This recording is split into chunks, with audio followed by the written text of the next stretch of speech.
hayhat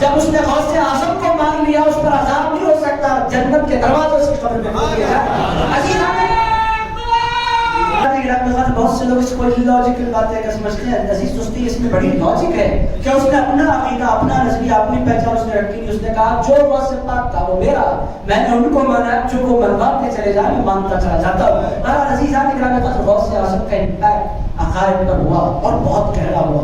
میرے دوستو, غوث پاک کا جو بندہ دامن چھوڑ دیتا ہے کسی نہ کسی نئے فرقے کو جوائن کر لیتا ہے. میری آنکھوں کے سامنے میں نے, اسی لیے ہمارے پاس اہل اللہ اس قدر یہ جو بزرگ ہیں, بے وجہ وہ فاتحہ کرو, گیارہویں کرو, جھنڈا لگاؤ, نیاز کرو, اہتمام کرو, یہ اتنا سب کچھ کیوں ہوتا ہے؟ میرے دوستو, یہ نیاز اصل نہیں ہوتی, پیغام اصل ہوتا ہے. بچہ پوچھتا ہے یہ اتنا اہتمام کیوں ہو رہا ہے؟ آج غوث پاک کی گہرائی ہے.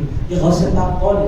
عزیزان گرامی, کیوریوسٹی پیدا ہوتی ہے انسان کے اندر, جاننے کا جذبہ پیدا ہوتا ہے, اور عزیز دوستو پھر اس کی برکتیں انسان کو نصیب ہوتی ہیں. تو غوث پاک کا امپیکٹ عقائد پر بہت گہرا رہا. یہ پہلی بات. عزیزان گرامی, دین کا دوسرا حصہ معاملہ داری. عزیزان گرامی, دین کا دوسرا حصہ عبادات. بڑے پیر غوث اعظم دستگیر نے جیسی عبادتیں کی اللہ کی کم لوگ ہوں گے. عزیز دوستو, بڑے پیر غوث اعظم دستگیر نے اپنی زندگی کے 40 سال ایسے گزارے, عشاء کے وضو سے بڑے پیر نے فجر کی نماز پڑھی. اور غوث اعظم دستگیر نے بدلا دیا کہ لوگوں, صوفی بے نمازی نہیں ہوتا, صوفی تو نمازی. سبحان اللہ. آج کل جتنے لوگ انگوٹیاں, مالا, گڑبڑا دیکھ رہے ہیں نا, عزیز دوستو سب کا قصہ ختم کر دیا غوث پاک نے. نہیں میں پیر ہوں. پیرانے پیر نے فرمایا تم پیر ہے تو میں پیرانے پیر ہوں. جب پیرانے پیر ہو کر نماز نہیں چھوڑتا تو چھوٹا موٹا پیر ہو کر نماز کیسے چھوڑ سکتا ہے؟ اور نماز چھوڑتا نہیں, نماز چھوڑنے کی دعوت دیتا ہے. ایک صاحب نے تو کہا میں نماز پڑھ لیتا ہوں, جب بھی نماز پڑھنا کعبے کو چلے جاتا ہوں. تو ان کے مریدوں نے مجھ سے کہا نماز نہیں پڑھتی کعبے کو جاتے ہیں, ہر نماز میں. میں نے کہا نماز کے لیے حضرت کعبے کو جاتے ہیں تو کھانے کے لیے بھی جانے کے لیے بولیے. کھانا 3 وقت دن میں ہمارے دسترخوان پر, اور نماز سیدھا کعبے میں. عزیزان گرامی, کی گڑبڑ ہے. یہ انسان کی پہچان ہے. میرے دوستوں, بڑے پیر نے عبادت کی, قرآن کو اپنی زندگی کا مرکز بنایا. عزیزان گرامی قدر, غوث اعظم دستگیر نے زندگی پر آپ لوگوں کو حیرت ہوگی. آپ لوگ اگر نہیں جانتے تو آپ جانیں, بڑے پیر غوث اعظم دستگیر روزانہ تجوید کی کلاسز لیتے تھے, قرآن کا فن پڑھاتے تھے. قرآن پڑھا کیسے جاتا ہے؟ ولیوں کے سردار تھے. آج میرے پاس کوئی تجوید پڑھنے کے لیے, میں اس کو بولوں گا بیٹے میرے پاس ٹائم نہیں ہے, مجھے بڑا کام کرنا ہے. تجوید کوئی بھی مولوی صاحب پڑھا سکتے ہیں. بندہ اسی طرح بولتا ہے, مولوی صاحب کو پکڑو کوئی پڑھا دے گا. مگر غوث اعظم دستگیر کو قرآن سے پیار تھا, قرآن سے شغف تھا, قرآن کی تلاوت کرتے تھے. بڑے پیر فرماتے ہیں میری زندگی کے 15 سال میں نے ایسے گزارے کہ ہر روز رات کو ایک مکمل قرآن ختم کر دیا کرتا تھا. عزیزان گرامی, سچے پیر ہے وہ, اور سچے پیر عبادتوں سے دور نہیں ہوتے, عبادتوں سے قریب کرنے والے ہوتے ہیں. پیر ہوتا کیوں ہے؟ عزیزان گرامی, غوث پاک نے بڑی پیاری بات کی تھی. لوگوں نے کہا پیر وہ ہوتا ہے جو بندے اور اللہ کے درمیان ایک ذریعہ ہوتا ہے. غوث پاک نے فرمایا تھا میں پیر ہوں مگر اللہ اور اس کے بندے کے درمیان نہیں ہوں, میں بندے کی پشت پر بیٹھ کر اس کو اللہ کی جانب ٹھگلا کرتا ہوں. عزیزان گرامی قدر, بیچ میں نہیں بن جاتا پیر, پیر ہاتھ پکڑ کر بندے کو اللہ تک پہنچا دیا کرتا ہے. عزیزان گرامی قدر, بہت مشہور معلوم روایت, غوث پاک عبادت میں لگے, بادل گرجے اور کچھ برسات ہوئی اور روشنی پھیل گئی پورے علاقے میں. غوث پاک نے نماز ختم کی, دیکھا تو نور ہی نور, پورا پھیلا ہوا نور. غوث پاک نے پوچھا تم کون ہو؟ بادلوں سے آواز آئی, اے عبد القادر ہم تم سے راضی ہو گئے. غوث پاک نے فرمایا اچھا کیا حکم کیا ہے؟ کہنے لگے حکم یہ ہے کہ آج سے آپ پر ساری نمازیں معاف ہیں, آج سے کوئی سجدے کی آپ کو ضرورت نہیں ہے, ہم راضی ہو گئے. غوث اعظم دستگیر نے فرمایا اعوذ باللہ من الشیطان الرجیم لا حول ولا قوة الا باللہ العلی العظیم. یہ کلمات جو ہی غوث پاک کی زبان سے نکلے سارا نور ختم ہو گیا, اور شیطان اپنی اصلی شکل میں غوث پاک کے سامنے حاضر ہو گیا. اور اس نے کہا اسی طرح کہہ کر میں نے 70 سے زائد اولیاء اللہ کو گمراہ کر دیا. اے عبد القادر جیلانی, آپ کو آپ کے علم نے بچا لیا. بڑے پیر غوث اعظم دستگیر نے فرمایا دھوکے باز, پھر تو نے دھوکے کی بات کر دی. عبد القادر کو اس کے علم نے نہیں بچایا ہے, عبد القادر کو اس کے اللہ نے بچایا ہے. عزیزان گرامی قدر, میں آپ سے کہنا چاہتا ہوں, غوث پاک نے اس موقع پر کہا تو شیطان نے کہا آپ نے مجھے پہچانا کیسے؟ ارشاد فرمایا تو نے کہا میں نے نماز معاف کر دی. تو اسی وقت میں نے دل میں سوچا جب کربلا کے میدان میں تپتی ہوئی ریت پر رسول اللہ کے شہزادے میرے نانا امام حسین پر نماز معاف نہیں ہوئی تو ان کے بیٹے عبد القادر جیلانی کو بغداد میں نماز کیسے معاف ہو سکتی ہے؟ اگر نماز معاف ہونی ہوگی تو کربلا کے میدان میں ہو جاتی. اس سے زیادہ خطرناک کسی کے احوال نہیں تھے. لاشیں بکھری پڑی تھی, بیویاں خیموں میں رو رہی تھی. ان حالات میں امام حسین نے سجدے کیے. اور اب تو مجھ سے کہتا ہے کہ مجھ پر سے نماز معاف ہو گئی. کہنے لگے جب کربلا میں نماز معاف نہیں ہوئی تو پھر بغداد میں کیسے نماز معاف ہو سکتی ہے؟ عزیزان گرامی قدر, غوث پاک عبادت پر جم جانے والے, غوث پاک مسجد کی طرف لوگوں کو بلانے والے, غوث اعظم نمازوں کے قائم کرنے والے, عزیزان گرامی قدر غوث اعظم اللہ کی محبت کے جام پلانے والے غوث پاک. میں آپ کی خدمت میں عرض کروں کہ غوث پاک نے عقیدوں پر بھی اپنا انفلوئنس چھوڑا اور قیامت تک وہ کی پہچان بن گئے. اور پوری دنیا کے سارے اولیاء اللہ ان کے آگے اپنی گردنیں جھکا دیتے ہیں. کیوں؟ ان کا ایمان بھی محفوظ ہے تو غوث اعظم دستگیر کی توجہات کی وجہ سے محفوظ ہے. عزیزان گرامی اسی لیے اولیاء اللہ گردن جھکا کر ان کو اپنا پیر مانگتے ہیں. آپ کو چھوڑو تو ہم در بدر, آپ کو پکڑ لو آپ کا دامن مل گیا تو رسول اللہ کا دامن مل گیا. عزیزان گرامی قدر غوث پاک نے عقیدے پر اپنا انفلوئنس چھوڑا اور بہت بڑا انفلوئنس چھوڑا, پہچان بن گئے لوگوں کی. دوسری طرف عبادت کے حوالے سے غوث پاک نے بے پناہ عبادت کی. عزیز دوستو, معاملہ داری غوث پاک کی کیسی ہے؟ آپ لوگ تھک تو نہیں گئے؟ ایک دو باتیں اور میں سنا سکتا ہوں نا. عزیزان گرامی قدر, معاملہ داری غوث اعظم دستگیر کی کیسی؟ عزیز دوستو, معاملہ ان کا بہت نیک, بہت صاف. غوث اعظم دستگیر کے معاملہ, اخلاقیات غوث اعظم دستگیر, معاملہ داری.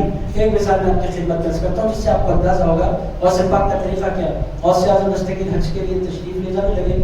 اب بغداد شریف سے نکلے حج کے لیے, جب غوث پاک جانے لگے تو عزیزان گرامی قدر راستے میں ایک مقام پر بڑے پیر نے قیام کرنے کا ارادہ فرمایا. تو جب غوث پاک بستی میں پہنچے تو شہر کے جتنے سیٹ تھے سارے کے سارے آ گئے. حضرت میرا گھر بہت اچھا ہے, میرے پاس قیام کریں. سرکار آپ ہمارے پاس لگژری ہے, آرام ہے, ہم آپ کو سہولت دیں گے. عزیز دوستو, بندہ سفر میں ہو تو چاہتا ہے کہ اس کو آرام دہ مقام ٹھکانا مل جائے. ہر بندے کی تمنا ہوتی ہے. غوث پاک کے پاس بہت سے مالدار لوگ آئے اس بستی کے. بڑے پیر غوث اعظم دستگیر نے اپنے مرید کو بلایا, بلا کر ارشاد فرمایا پوری بستی کا جائزہ لو اور جا کر دیکھو کہ اس بستی میں سب سے زیادہ غریب آدمی کون ہے. عزیزان گرامی قدر, معاملہ داری غوث پاک کی, سب سے غریب آدمی کون ہے. لوگ گئے, ڈھونڈ کر آئے, آ کر کہنے لگے ایک گھر ہے, ایک بوڑھا آدمی ہے, اس کی بیوی ہے, ایک چھوٹا سا بچہ ہے, اس کے بیٹے کا انتقال ہو گیا, بہو کہیں اور بیائی گئی ہے, ایک بوڑھا ہے, ایک بوڑھی ہے, ایک بچہ ہے گھر میں, اس کے علاوہ کوئی نہیں. غوث اعظم دستگیر کا گھر بہت چھوٹا, جھوپڑی بہت چھوٹی اور بہت غریب لوگ ہیں, بہت زیادہ. غوث پاک نے فرمایا ان سے جا کر کہو کہ ان کی جھوپڑی میں ولیوں کا سردار آرام کرنا چاہتا ہے. لوگ جا کر کہنے لگے غوث پاک آپ کے پاس آنا چاہتے ہیں کہ آپ لوگ اجازت دیں گے. بوڑھے کو یقین نہیں آیا, میں اور ولیوں کے سردار بلانے کی میری جھوپڑی میں. کہنے لگے وہ آنا چاہتے ہیں, اگر تم اجازت دو. کہنے لگے میری قسمت, اگر سرکار تشریف لائے. مالدار دیکھتے رہ گئے, غوث پاک سیدھے گئے جھوپڑی میں. ان کو سونے کا کوئی شوق نہیں تھا, بندہ آرام کیوں چاہتا ہے, اچھی نیند ہو جائے. وہ نیند کرتے ہی کرتے پوری رات کو قیام کرنا ہوتا تھا. ایک پاکیزہ جگہ ہے مصلی. عزیزان گرامی قدر, تھوڑی سی روشنی اللہ کیا. عزیز دوستو, اولیاء اللہ جو ہوتے ہیں, میں نے دیکھا ہے بغداد شریف میں کچھ لوگوں کو مجھے دیکھنے کی سعادت حاصل ہوئی. عزیز دوستو, تصویر ایک اہل اللہ کو میں نے دیکھا, میں نام ذکر نہیں کر سکتا, میں نے دیکھا پچھلے 2019 کی جانب میں ان سے ملاقات ہوئی. عزیزان گرامی قدر, وہ 27-28 سالہ نوجوان. میرے دوستوں, میں آپ کو بتاؤں کہ ہر روز روزہ 40 دن کے لیے بغداد شریف آتے. وہ ہر سال روز کے موقع پر 40 دن 11ویں کے موقع پر. عزیز دوستوں, ہر روز روزہ, اور روزہ افطار کرتے بس ایک چیز کھاتے ہیں, ایک روٹی, وہ بھی دودھ کی چائے کے ساتھ نہیں.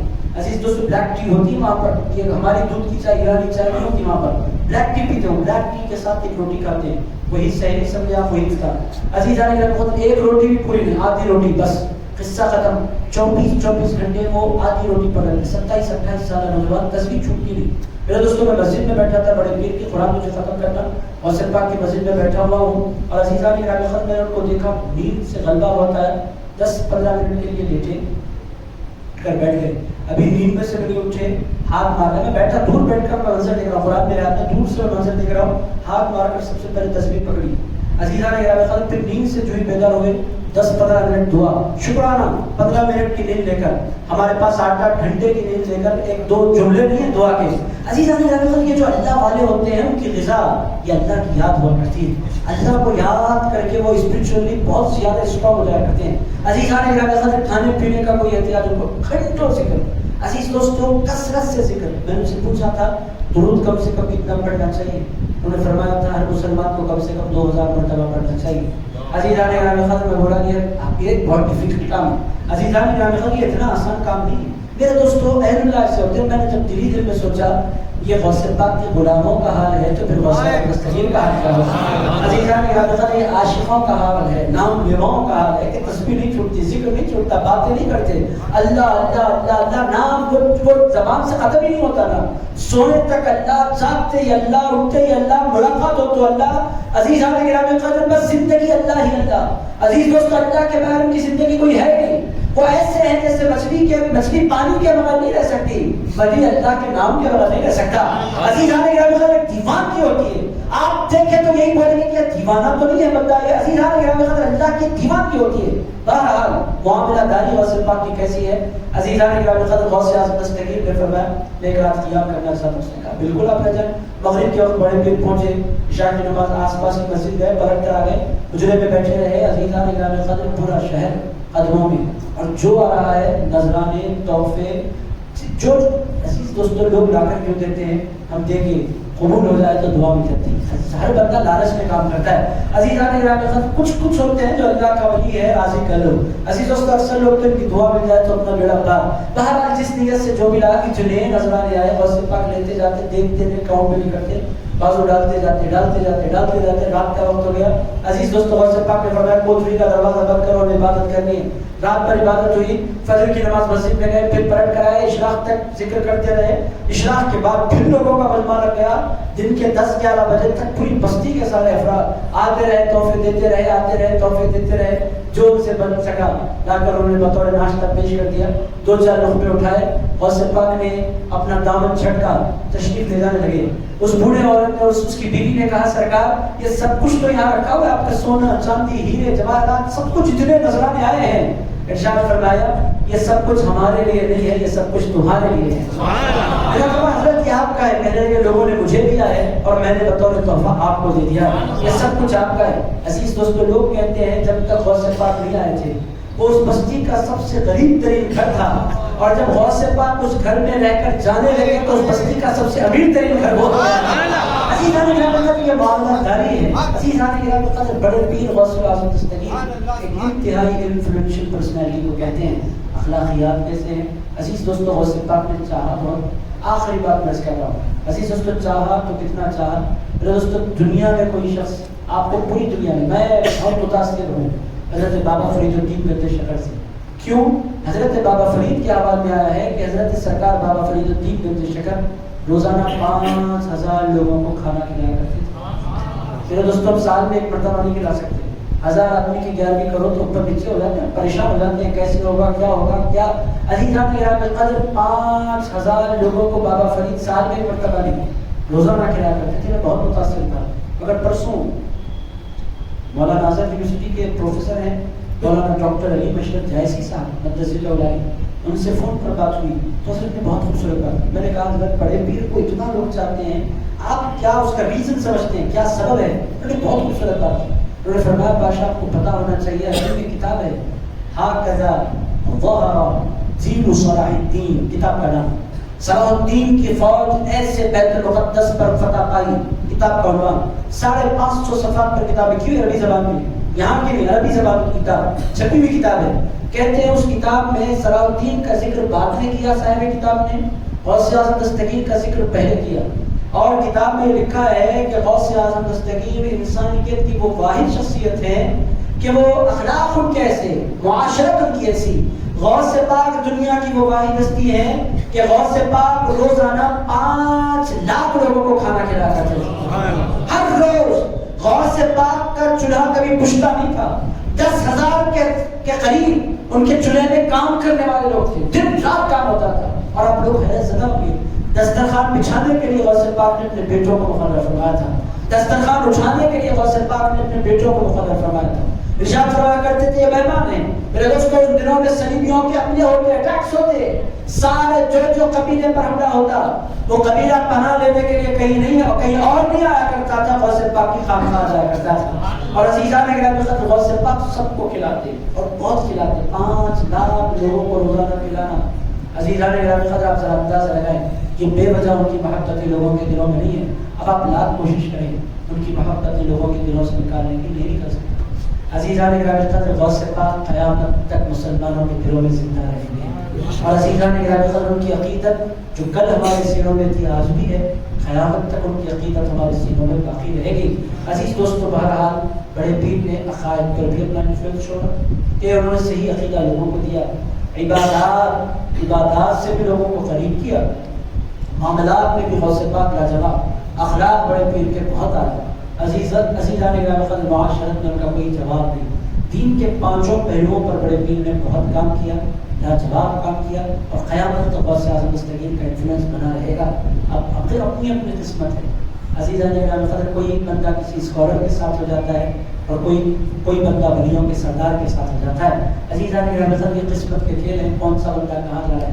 عزیز دوستوں، اگر آپ کو اللہ کا شکر ادا کرنا چاہیے کہ اللہ نے ہمیں دین دیا تو دین اسلام دیا، رسول دیا تو رسولوں کا سردار دیا، پیر دیا تو ولیوں کا سردار دیا۔ عزیزان گرامی قدر آپ کو اپنی قسمتوں پر ناز کرنا چاہیے کہ ہم لاوارث بنا کر بھی اللہ نے چھوڑ سکتا تھا، مگر اللہ نے ایک ایسا وارث پر پیدا فرمایا، ایسا وارث ہمیں دیا جو پورے اولیاء اللہ کا سردار بھی ہے، رسول اللہ کا جانشین بھی ہے۔ عزیزان گرامی قدر اپنی قسمتوں پر جتنا ناز کریں کم ہے، سب چھوٹے، غوث پاک کا دامن نہ چھوٹے، چھوڑے گیا غوث پاک کا دامن چھوڑے گیا، غوث پاک کا دامن چھوڑے گیا۔ عزیزان گرامی قدر اب آپ لوگ بیٹھیں گے غوث پاک کو کیوں پڑے گی، ڈائریکٹ سمجھ لو نا، یہ عزیزان گرامی قدر یہ شیطان ہوتا ہے کہ ڈائریکٹ جب بھی کوئی بولتا ہوا ہے سمجھ لیجیے گا یہ انسان بھی بول رہا ہے، کوئی نہ کوئی گڑبڑ ہے۔ عزیز دوستو، آپ بولیے بھائی میں بہت بڑا محقق نہیں، میں ایک عام سا بندہ ہوں، میں نے تو اپنی نجات غوث پاک کے دامن سے جڑ لی، جہاں غوث پاک وہاں ان کا نام لیوا، جہاں وہ وہاں میں بس ان کا غلام، ان کا چاہنے والا، ان کا نام لیوا۔ عزیز دوستو، ان کے پناہ میں آ جائیں، اللہ رب العزت آپ کو امان عطا فرمائے گا۔ ان کو چھوڑ دیں تو پھر در بدر ہو کر رہ جائیں۔ قرآن نے بھی اس بات کو سمجھایا، اللہ تعالیٰ نے جب شیطان کو اپنی بارگاہ سے نکالا، اخرج منها فإنك رجيم وإن عليك لعنتي إلى يوم الدين، اے شیطان نکل جا میری بارگاہ سے، مردود تجھ پر میری لعنت ہے قیامت تک۔ اس نے کہا ربی فانظرنی إلى يوم يبعثون، اے اللہ جب تو نے مجھے اپنی بارگاہ سے نکالا ہے تو قیامت تک مجھے چانس بھی دے دی، اب میں اپنا کام کر لوں۔ اللہ تعالیٰ نے فرمایا فإنك من المنظرين، جا تجھے اجازت ہے إلى يوم الوقت المعلوم، ایک وقت مقررہ تک میں تجھے اجازت دیتا ہوں۔ اس نے کہا فبعزتك، اے اللہ تیری عزت کی قسم کھانے کا انداز دیکھیں، فبعزتك لأغوينهم أجمعين، شیطان نے کہا تیری عزت کی قسم میں پوری انسانیت کو گمراہ کر دوں گا، الا عبادك، مگر اے اللہ جو تیرے خاص بندے ہیں، منهم المخلصین، جو جن کو تو نے چن لیا ہے، ان پر میرا وار نہیں چل سکتا۔ اللہ تعالیٰ کی بارگاہ میں شیطان نے کہا سب پر میرا کام ہو سکتا ہے، جن کو تو نے چن لیا ان پر میرا کام نہیں ہو سکتا۔ غوث پاک انہی چنے ہوئے بندوں کے سردار ہیں۔ عزیزان گرامی ڈائریکٹ جائیں گے تو تیر کھا جائیں گے، غوث پاک کا دامن لے کر جائیں گے تو پھر سیدھے جنت میں پہنچ جائیں گے۔ عزیز دوستوں، مرضی آپ کی ہے، خیال آپ کا ہے، فکر آپ کی ہے، چھوڑنا چاہیں چھوڑ دیں، در بدر ہو جائیں گے، پکڑ لیں تو پھر در بدر نہیں ہوں گے۔ جیسا کہ میں نے آپ کی خدمت میں کیا، آپ کا ہمارا ہاتھ پیران پیر کے ہاتھ میں، پیران پیر کا ہاتھ مولا علی کے ہاتھ میں، رسول اللہ کے ہاتھ میں۔ عزیز دوستوں، میں امید کرتا ہوں کہ آپ ان باتوں پر غور فرمائیں گے اور مجھ گناہگار کو اجازت دیں گے۔ ڈھولا بڑی شدت سے انتظار کر رہا ہے، فون اسی کے ہیں، اور سٹی مجھے پہنچنا ہے، میں پہنچ جاتا ہوں۔ آپ حضرات کی اجازت سے اللہ رب العزت کی بارگاہ میں دعا کرتا ہوں، اے پاک پروردگار اب تمام کی جمع ہونے کو قبول فرما۔ اے اللہ بڑے پیر غوث اعظم دستگیر کے پاکیزہ مسلک پر جینا نصیب فرما۔ اے اللہ اسی پاکیزہ جماعت پر مرنا نصیب فرما۔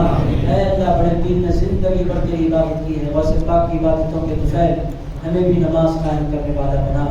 اے اللہ ہمیں بھی تیرا ذکر کرنے والا بنا۔ اے اللہ بڑے پیر بہت اعلیٰ اخلاق والے ہیں مولا، ہم تمام کے اخلاق بہتر سے بہتر بنا دے۔ اے اللہ ہم تمام کو اچھے اخلاق والا بنا، لوگوں کے دلوں کا خیال رکھنے والا بنا۔ اے اللہ بڑے پیر نے اپنی پوری اللہ تعالی علی خیر خلقہ ونبی عرشہ سیدنا و مولانا محمد وعلی آلہ وصحبہ ووارث حالہ الغوث العظم والحمد للہ رب العالمین۔ حضرات